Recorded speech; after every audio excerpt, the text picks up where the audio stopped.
భారతదేశంలో ఈ క్రింది ఏ రంగంలో ఎఫ్డిఐలకు అనుమతి లేదు? ఫారెన్ డైరెక్ట్ ఇన్వెస్ట్మెంట్స్, ఎఫ్డిఐలకు అనుమతి లేదు. చిట్ ఫండ్ వ్యాపారం, అణు ఖనిజాల తవ్వకం, రైల్వేలు, ప్రింట్ మీడియా, లాటరీలు. Your options.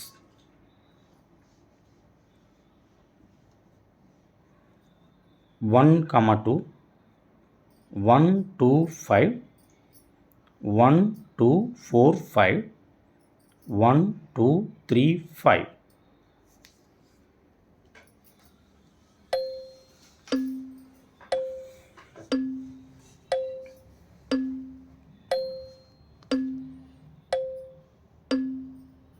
సరైన సమాధానం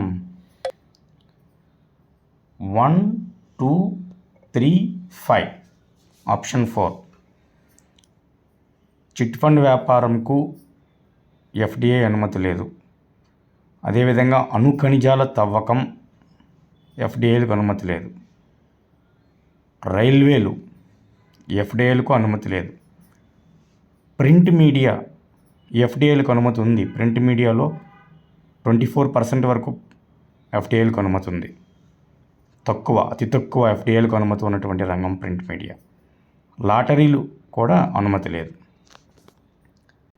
నెక్స్ట్ క్వశ్చన్.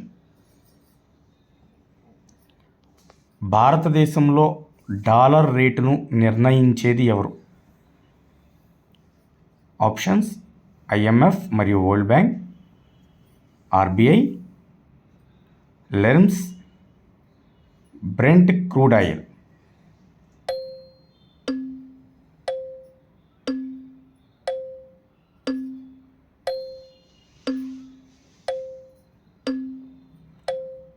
సరైన సమాధానం LERMS, liberalised exchange rate management system. Liberalised exchange rate management system demand మరియు సప్లై ఆధారంగా భారతదేశంలో ప్రస్తుతం డాలర్ రేటు నిర్ణయిస్తున్నారు. 1992 వరకు ఆర్బిఐ డాలర్ రేటు నిర్ణయించేది. ప్రస్తుతం డిమాండ్ సప్లై ఆధారంగా ఈ లెర్మ్స్ అనేటువంటి సిస్టమ్ ద్వారా డాలర్ రేటు నిర్ణయించబడుతుంది. Next question. హేతు. ఎస్పి గుప్తా అంచనాల ప్రకారం సంస్కరణల అనంతరం ఆదాయ అసమానతలు దాదాపు తగ్గాయి. కారణం: సంస్కరణల ముందు కంటే సంస్కరణల తర్వాతనే పేదరికం తగ్గుదల రేటు తక్కువగా ఉంది. ఏ ఆర్లు సరైనవి, ఆర్ఏకు సరైన వివరణ. ఏ ఆర్లు సరైనవి, ఆర్ఏకు సరైన వివరణ కాదు. ఏ సరైనది, ఆర్ సరైనది కాదు. ఏ సరైనది కాదు, ఆర్ సరైనది.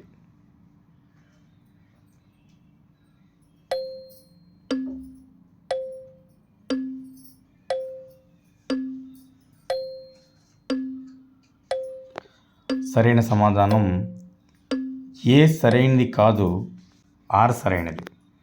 ఎస్పి గుప్తా అంచనాల ప్రకారం ఆర్థిక సంస్కరణల అనంతరం ఆదాయ అసమానతలు పెరిగాయి. పేదరికం రేటు వేగంగా తగ్గలేదు.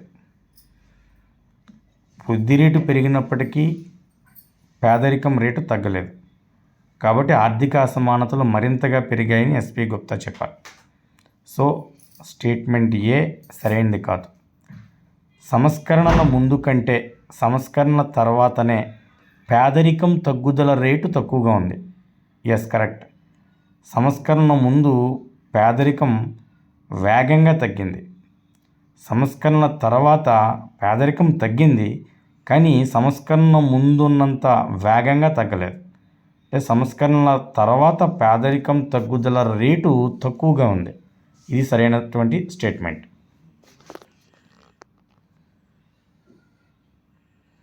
Next question.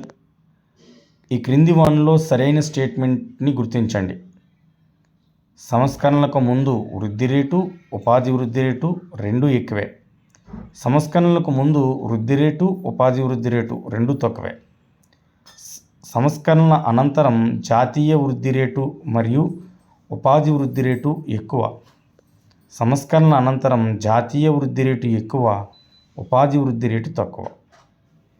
ఆప్షన్స్ 1, 2, 3, 4 సరైన స్టేట్మెంట్.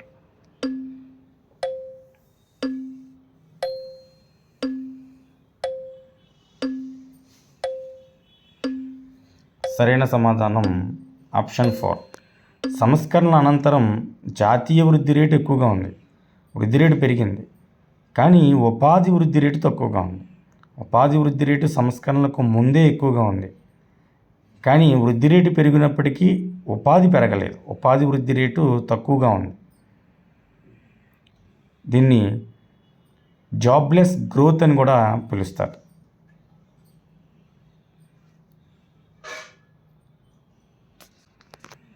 తర్వాత ప్రశ్న, ఈ క్రింది ఏ కమిటీ సిఫార్సులపై కరెంట్ అకౌంట్ లావాదేవీలకు స్వేచ్ఛా బదలాయింపు కల్పించారు?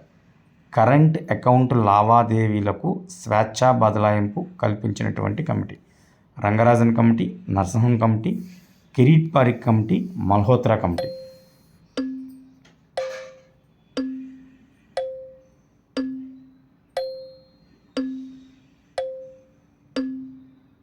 సరైన సమాధానం రంగరాజన్ కమిటీ.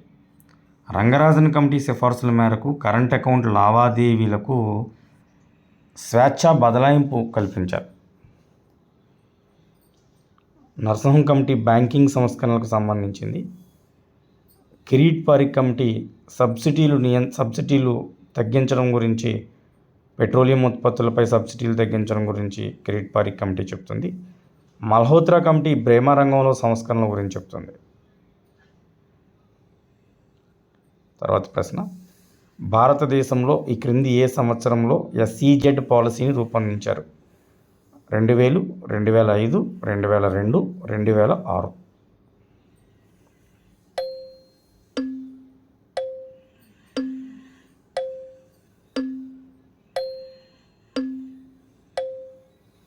సరైన సమాధానం 2000. భారతదేశంలో SEZ పాలసీని రూపొందించింది 2000 సంవత్సరం. SEZ చట్టాన్ని చేసి ఆమోదించింది 2005 సంవత్సరం. సో ఆ డిఫరెన్స్ మనం చూసుకోవాలి.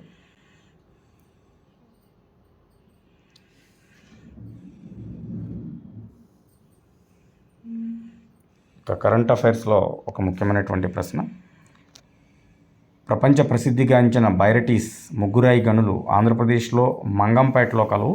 మంగంపేట ఏ జిల్లాలో కలదు? కడప, చిత్తూరు, అన్నమయ్య, పుట్టపర్తి.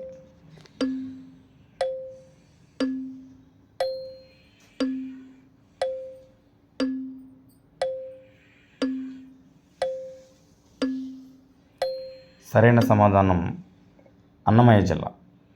ఇటీవల ఈ బైరటీస్కి సంబంధించి ప్రపంచ ప్రసిద్ధిగాంచినటువంటి బైరటీస్ గనులు విదేశాలకు ఎగుమతి చేయడం పైన నిషేధం విధించాలని కొన్ని ప్రజా సంఘాలు కేంద్ర ప్రభుత్వాన్ని ఫిర్యాదు చేశాయి. కేంద్ర ప్రభుత్వం దీనిపైన స్పందించి A-B కేటగిరీలకు చెందినటువంటి ముగ్గురాయి గనులను ఇక నుంచి కేంద్రం అనుమతి లేకుండా విదేశాలకు ఎగుమతి చేయరాదు అని చెప్పేసి ఇటీవల ఒక గెజిట్ విడుదల చేసింది. సో కాబట్టి ఇది కరెంట్ అఫైర్స్ పరంగా ఇంపార్టెంట్ ప్రశ్న.